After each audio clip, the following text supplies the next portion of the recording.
Prophétesse Marie Lumière, merci de nous accorder cette interview. Merci d'avoir toujours répondu présente aux sollicitations de la CRTV en ce qui concerne la parution de la Sainte Vierge Marie. À Bobo Dioulassou, c'est au Burkina Faso. Vous avez eu l'opportunité de vous déployer dans ce pays, vous avez réalisé de nombreux miracles, vous avez eu à faire beaucoup de prophéties. Et si nous nous intéressons particulièrement à vous, c'est parce que les événements qui arrivent ces derniers temps de ce côté-là ont été prédits par vous. Quel est le premier commentaire que vous faites après cette apparition? Moi, je dis simplement que l'Éternel Dieu a écouté les pleurs des femmes bannies, et les femmes violentées, et les pleurs de tout le monde à Burkina Faso, parce qu'ils sont peut-être en pleine élection, et je crois que le ciel peut les diriger, qui savent dès maintenant qu'ils sont entre les mains de la Sainte Vierge Marie. Prophétesse Marie Lumière, votre voyage au Burkina Faso, jusqu'à nos jours, on en parle, il faut quand même le dire. Hein. Déjà, durant votre séjour, les Burkinabés n'ont pas eu la grâce de recevoir une seule goutte de pluie. Et vous avez eu l'opportunité de leur dire que la pluie devrait absolument tomber suite à votre voyage. Et il faut le dire, avant que vous ne partiez du Burkina Faso, ils ont reçu une pluie que je pourrais même qualifier de torrentielle. Que dites-vous à propos de cela? Tout miracle, ce n'est qu'une acceptation de Dieu. Dieu a voulu que ça soit ainsi. Ça veut dire que toutes les prières qu'on a adressées ont été acceptées. Prophétesse Marie Lumière, on vous a vu dans une autre dimension au Burkina Faso. Pour ceux qui ont eu l'opportunité de vous côtoyer, vous avez eu à faire au Burkina Faso ce que vous avez rarement et peut-être même pas fait au Cameroun. Puisque en ce qui concerne par exemple la bénédiction, on vous a vu bénir les bouteilles d'eau fermées, alors qu'au Cameroun, le plus souvent, vous ouvrez les bouteilles d'eau avant de les bénir. Donc on vous a vu dans une autre phase, dans une autre dimension de votre mission. Qu'est-ce qui explique cela? Dieu est partout. Et si il y a des pommades qui traversent le corps, c'est qu'il y a aussi la bénédiction qui peut traverser les bouteilles d'eau et entrer. Il n'y a pas de problème pour l'autre là. Prophétesse Marie Lumière, qu'est-ce que ça vous fait de savoir que grâce à vous, désormais les femmes bannies du Burkina Faso peuvent envisager l'avenir sous de meilleurs auspices? Oh, ça me réjouit, et ça me donne la joie au cœur et ça me donne encore une autre force de continuer en sachant que réellement tout ce que Dieu a prédit sera fait. Alors, que dites-vous à ceux-là qui ont vécu cette apparition de la Vierge Marie? C'est certainement une apparition qui véhicule un message. Quel message? Et après cette apparition, quelle devrait être désormais l'attitude du chrétien, non seulement du côté du Burkina Faso, mais également du côté de l'Afrique? Alors les gens doivent connaître que la Sainte Mère est la mère de Dieu et la mère de toute l'humanité ensemble. Ne pas négliger comme les autres se posent des questions. Elle n'est rien, elle n'est rien. C'est une maman et c'est la mère de Dieu, notre mère aussi. Elle a une très grande dimension spirituelle auquel les gens ne doivent pas négliger. Personne ne peut refuser le Fils, refuser la mère et aimer le Fils. Professeur Marie Lumière, là je vais un tout petit peu vous bousculer parce que on a remarqué, surtout pour ceux qui vous côtoient, que partout où la Vierge Marie rôde, vous rôdez, ou bien partout où vous rôdez, la Vierge Marie rôde. Est-ce que vous n'êtes pas par hasard sa sœur jumelle? Ah, puisque j'ai dit, je suis le crayon bic de Dieu, il écrit en moi, sur moi, ce qu'il veut. Euh, tout ce qu'il vient de lui est un et un seul, parce que c'est le même esprit. Et moi, je ne veux pas par là dire que je suis la Vierge Marie, mais je veux tout simplement dire que tout ce qui vient de Dieu a le même esprit que Dieu lui-même. Prophétesse Marie Lumière, entrons maintenant dans les méandres de la nouvelle trajectoire de votre mission. Vous avez affirmé dernièrement, lors du 40e anniversaire, que nous sommes entrés dans une nouvelle phase.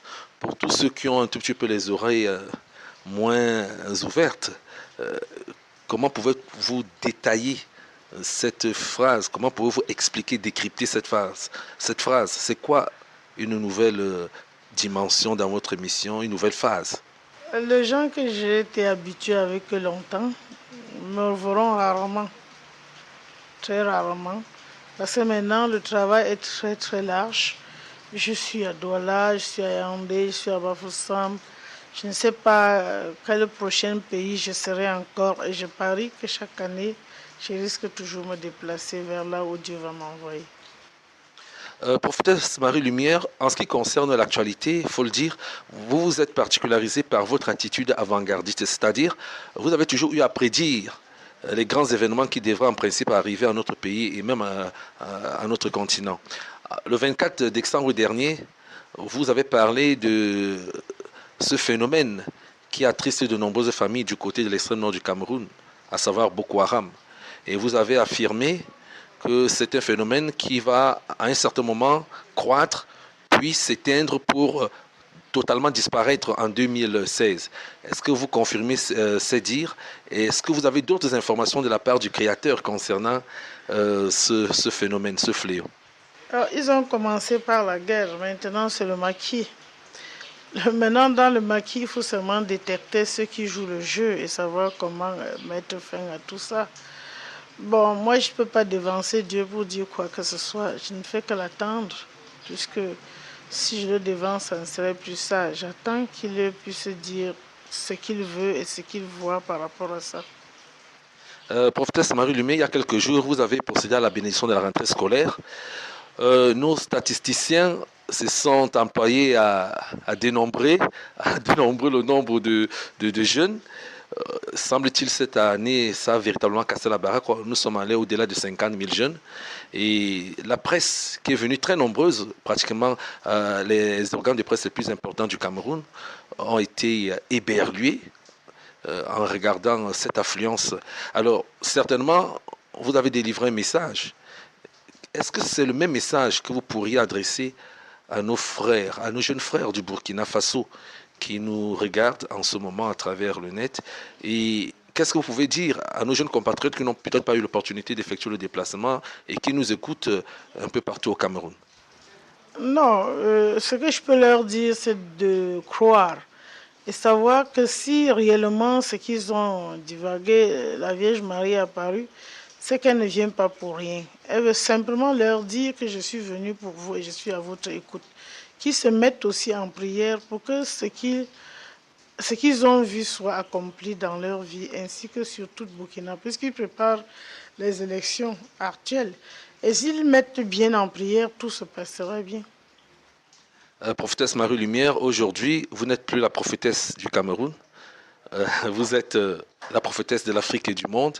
Alors, est-ce que vous avez un message à délivrer à l'humanité en ce jour? Ce que je peux dire au monde entier, de comprendre une seule réalité. Cette réalité, c'est de cesser de minimiser trop les femmes. Parce que la femme est celle que Dieu a voulu que toutes les créatures du monde passent par elle. Et que les femmes cessent aussi de faire des histoires. Il faut que chaque femme essaye de ses responsabilités, de prendre ses responsabilités en main et de chercher quand même à se positionner pour la dignité de la femme. Parce que la femme, c'est celle dont Dieu a mis beaucoup de bénédictions pour quand même encadrer les familles. La femme, c'est celle que par les douleurs de l'enfantement et de l'accouchement doit comprendre la réalité humaine. Devrait au maximum faire l'effort pour l'éducation ensemble avec les hommes. La femme, tout autour d'une famille, doit bagarrer pour la paix. Et je suis tellement convaincue que si les femmes tiennent la main dans la main pour la paix régnera. Le message que je peux dédier encore, c'est aux jeunes. Que les jeunes ne se fient pas à la paresse, qu'ils cessent de vouloir manger sans travailler, que chaque jeune se batte pour faire quelque chose. Et que pour moi, de mon côté, je garantis cette prière de chaque matin pour les jeunes, pour le monde entier, principalement jeunes et femmes, pour que ces prières ne se passent pas vaines. Qu'il fasse au moins un peu d'effort pour répondre à ça afin que l'Éternel Dieu puisse faire d'eux ce qu'il a voulu. Merci, prophétesse Marie Lumière. Merci.